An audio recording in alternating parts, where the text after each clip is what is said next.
Step back, man, Mikey, in the building. We talking about the goddamn Eastern Conference. I'm outside in the building, and we getting busy today, trying to figure out how it's going to land on the East Coast with a couple of these squads making their way, and the way is being made by one thing outside of the Brooklyn Nets. It's all about defense. The teams outside of Brooklyn, Philadelphia, Milwaukee, and New York are probably some of the best defensive teams in the league. The East is back with the muscle. It is what it is. It's crazy. I didn't think Philadelphia would be up this high just with Embiid and Simmons, but everybody's playing their role and they're playing defense, guys. So don't always look at the star players, Durant and Irving and Harden. Yeah, it looks like a fucking mythical warrior hero story, but defense will win you championships. And now let's take a look at what we got, all right? When we look at Philadelphia in their squad and you say, man, who the hell do they got to be in the second slot when you got the Boston Celtics in play? You know, you had the Miami Heat in play last year. Let's get in, man. Let's get into the roster real quick. So as we look at this roster, and my mic just went down, so my apologies, folks. It's very simple to see, man. It's very simple to see who they have on this roster that makes them special. Danny Green comes over. Even though he's known as a three-point shooter, he has great talent on the defensive end. George Hill is brought over. I thought they were going to get a more flashy type point guard to give, somebody that could actually play the role of point guard instead of getting the Ben Simmons. Guess what happens? They go out and get George Hill, another defensive-minded point guard. Dwight Howard comes over from the Lakers. We know what he's about, right? Big D all day, right? 35 years old. All hardened vets that know how to play defense. Next up, man, let's keep going. I'm going to skip over Maxey because that was an offensive play. I think Mike Scott is a 3-and-D and defense type player, right? 3-and-D includes the defense. Ben Simmons is a defensive craziness right now, right? At the power forward position, point guard position, wherever you want to put him, even though he doesn't shoot. Matisse Thybulle has become a defensive anchor, okay? You add on Tolliver. This team, when you look at the roster, you wouldn't say Eastern Conference potential champions. But it's the coaching of Doc Rivers and the new play of defense. Shake Milton's another guy, right? A defensive point guard. This is how they're winning, man. This is how they're winning. And I would put up the stat sheets, but I got to go to NBA.com, and you know how miserable that is. That said, where does this team go? Because I'm scared of the third option push. That's my fear. I don't think there's a third. I mean, because Ben Simmons is not even a second option. Tobias Harris, from an offensive perspective, is the second option. Ben Simmons is just that enigma, man. I mean, they're saying like Magic. I guess I agree, but I don't agree because Magic would shoot the three ball. But at the end of the day, the way he's initiating the offense, putting people in the right position, you could say he's Magic-like, right? You could say he's Magic-like. Let's jump over to another team that I think is a little bit more scary, but they lack the defensive inside presence that the 76ers got. I want to go over to the Milwaukee Bucks real quick, all right? Because they look pretty. They're actually sitting pretty, and they put a beating on the Sixers last night. So let's just go ahead and get us there. 37-22. That was expected. They made their run last year. Now they're trying to make their run this year. The two Greek freaks, both older brother and younger brother, are defensive enigmas, all right? We know that. Pat Connaughton, despite just being the three guy, the guy who shoots the three all day, is doing his thing on the defensive end as well. And I like that they have him as that third scorer. DeFangio, the guy I thought was going to be a superstar, not a superstar, but, a great six man, is starting and doing his thing. 24 years old, 6'4". He has the athleticism to be defensive-minded. He's doing pretty good on defense. He's really not showing out offensively like he did in college, but they're taking it and they put him in there because he's a strong competitor on defense. Brent Forbes, obviously, is a shooter. Drew Holiday, one of the top defensive guards in the league, comes over, okay? Gotta like that. They added in Mr. Jackson, another three-point shooter, stretched the floor. And then you got Brook Lopez. Not a shot blocker anymore at his age, even though he's still young, by the way. He's 33 years old. But Brook Lopez, young for centers. But Brook Lopez is a strong inside defender, big, strong guy. You're not going to muscle him around, puts his hands up.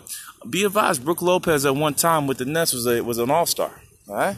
So people forget what kind of talent is on this Bucks team.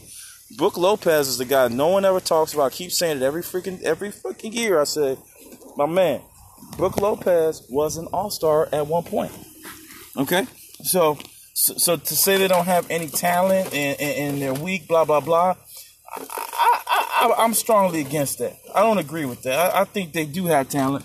I think the fact is they're more focused on defense, which is a good thing. That's why they're where they're at.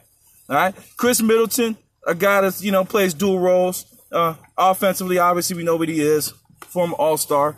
Okay? But he's also defensive-minded. Jordan Nwora, X Factor, young kid. Think of Matisse Thybulle in that ilk.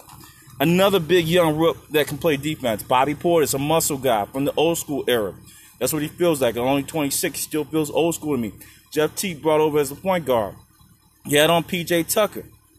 Two-Pain I haven't seen too much of. These are scary defensive teams on the East Coast, okay? They're built for stopping you, making it painful, making it drawn out. And as this NBA turns and we watch this Eastern Conference Championship, you got to put a question mark. Are these teams going to make it because of defense?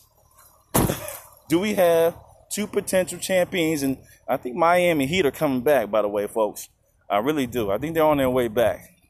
If Miami Heat gets in there, despite all we love about Harden and Durant and Irving, and I know they're sometimes unstoppable, these teams are being retrofitted to stop these guys defensively. Do not be surprised to see either Philadelphia, Miami, I'm putting them back in there. I'm sorry, guys, I got to. Or, yes, Philadelphia 76ers in that realm. But hold up. Hold on. If you think I forgot about the Knicks, you're sick. If you think it's Julius Randle and his offense that's making this happen, if you think that's the only reason why they're reaching the top status right now, you're severely mistaken. Okay? Severely mistaken. Okay? I'm going to tell you right now, straight up, as we get to the Knicks, I'm going to get there. I'm going to take us there. This team, under the new coaching owner's done a 360, forget a 180 in this league. Let's look at the roster. Let's figure out what's going on. R.J. Barrett, defensive-minded, big, strong. They didn't get Zion, but they got one of the best defensive guards out of college, and R.J. Barrett, and he is intense. He's intense. Reggie Bullock, I can't put him there. Burks, he's a scorer. We know that, right? We know about. So the add-on that I think is a sleeper that no one's talking about is this Terrence Ferguson pickup. Okay? Somebody called Winter. This guy was loose. An athletic kid, can do a lot of different things, a little bit skinny, can shoot the three ball. They dropped John Henson, right? But then you look at Taj Gibson. Taj Gibson puts in work, right? He's a defensive anchor. He's like Bobby Portis. He's Bobby Portis' father at the end of the day. He's Bobby Portis' father. He was there before him, okay? And then we keep going on. Kevin Knox doesn't really not getting no burn. Feel sorry for his career. It's all about circumstance, guys. It's all about where you go in circumstance, and no offense to him, it's just it didn't work out. It can work out though if he succumbs to being an 8th or 9th man and tries to be the Rob Horry in 10 minutes. All right, we keep going. Nerlens Noel, we know about the boy, right? We know about the boy. Defensive anchor. Frank Ntilikina, defensive anchor. Elfrid Payton, defense. They even threw Novell Pelly in there. All right? It gets, look, these guys is not messing around. Right? They keep going. Pinson out of North Carolina, they throw him in there from a defensive perspective. Okay, they got so much defense. They said, "Shit, we need some offense." They went ahead and got Mr. Powell, signed him out of the G League. Gonna give him a couple minutes. And then you know about Derrick Rose, Obi Toppin, the rookie. He's gonna get muscle too. It's a tremendous team. Mitchell Robinson, when he gets back, is gonna formulate maybe the scariest defensive line in the league. With Noel and Mitch, and you add on some of these add-ons, it's scary. It's scary. The plot thickens. It gets more busy every minute from the NBA on the East Coast. I just don't want people to sleep and throw them off as nothing. These 4 teams are the scariest in the East and maybe the NBA because defense wins games. And these teams are built for it. I won't get into Miami. They're losing, but you know they'll be the 5th team. The East Coast is back. Miami just hit in there right to the 7th slot. We'll get to them when they get more respect and get into the 5th slot, then I'll go into them. But you're looking at the scariest defensive playoff run in history. It's going to get ugly. Welcome back to the East. I'm gone.